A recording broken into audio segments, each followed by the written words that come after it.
তাৰপিছত কি পঢ়াইছিলো ভৰ আয়তন শতাংশ সো আজি মই কৰা এই কনসেন্ট্ৰেশন টাৰ্মত কি আছে মোলাৰিটি যে মোলাৰিটি এক বুঝোৱা হয় ক্যাপিটাল এমৰ সহায়ত যে মোলাৰিটিৰ সংজ্ঞা হৈছে যে 1 লিটাৰ বা 1000 মিলিলিটাৰ দ্ৰবীভূত হৈ থকা দ্ৰব্যৰ মল সংখ্যা দ্ৰব্যৰ মল সংখ্যা ডিভাইডেড বাই লিটাৰ এককত আয়তন ইয়াৰ বাবে আমি লিখিব পাৰোঁ মল সংখ্যা দ্যাট মিন্স ভৰ বাই মলাৰ ভৰ আমি কি বুজাম ডাব্লিউ দি বুজাম আৰু ভৰ আমি কি বুজাম ডাব্লিউ দি বুজাম তাৰপিছত মলাৰ ভৰ আমি কি বুজাম স্মল এম দি বুজাম আৰু লিটাৰ এককত আয়তন ইয়াত আমি কি লিখিব পাৰোঁ ভি বাই 1000 এতিয়া এটা যদি আমি সিম্পলিফাই কৰো তেন্তে কি হ'ব এই 1000 টো কি হ'ব ওপৰত যাব এমৰ লগত এই ভিটো কি হ'ব ইনটু হ'ব গতিকে মোলারিটি আমি লিখিব পাৰো যে capital M is equal to W into 1000 divided by M into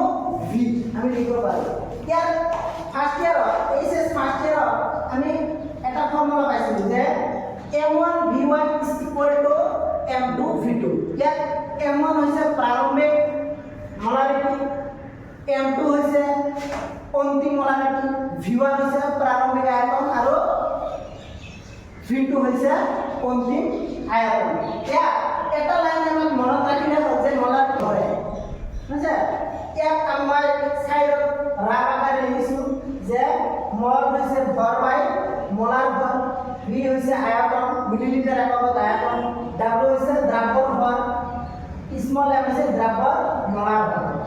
এই কনসেপ্টৰ ওপৰত যে মোলাৰিটিৰ এই কনসেপ্টৰ ওপৰত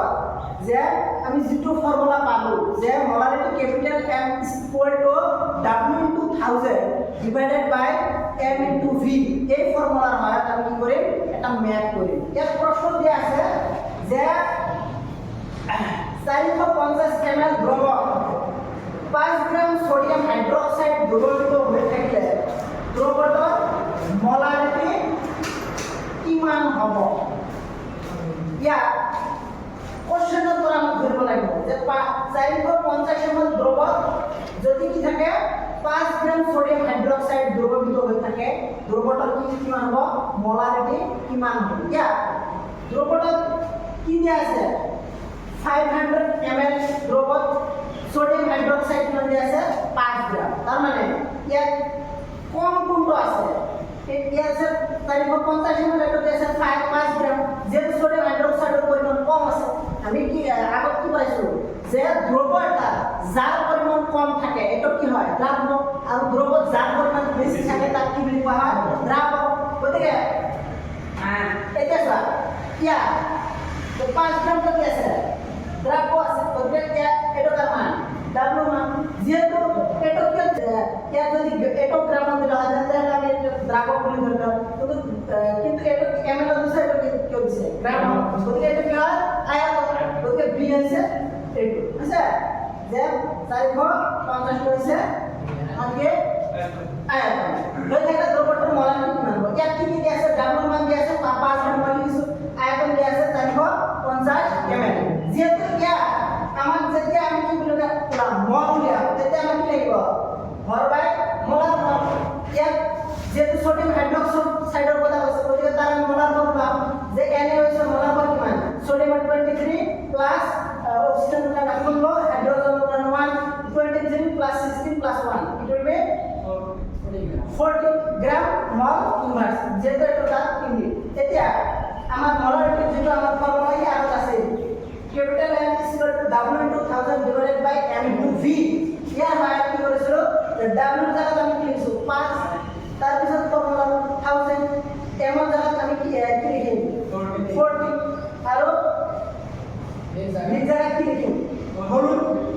450 গতিকে এই দুটা 0 এইটো আৰু কেনসেল কৰিব পাৰি তেনে কি থাকে 5 into 10 50 তাৰ পিছত 4 into 40 ক্যাপিটাল V 180 গতিকে এই 0 এই 0 আমি কি করব ক্যান্সেল করব তেতে থাকে 5 বাই 18 the 5 by 18 of divided by 1 পোৱা যায় 0.278 mol মাইনাস গতিকে এই 450 ml দ্রব 5 গ্রাম যদি সোডিয়াম হাইড্রোক্সাইড দ্রবীভূত হয়ে থাকে তাতে দ্রবটার মোলারিটি হবে কিমান 0.278 মল লিটার লিটার